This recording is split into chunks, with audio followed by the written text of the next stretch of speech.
วันนี้ได้พบแฟนเก่าเจ้าคือห้องให้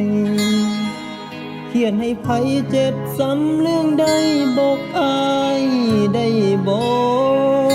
กหรือเขาคนนั้นมาทำให้น้องต้องเสียใจคนที่น้องเอาใจใส่จนลืมอายลง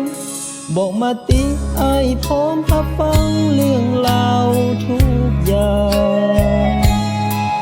เรื่องพันมาที่ต้องเจ็บซ้ำจะบ่ถือสา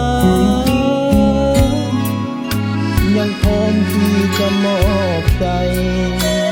ให้ทุกเวลาอดีตเรื่องเล่าพันมาเริ่มต้นกัน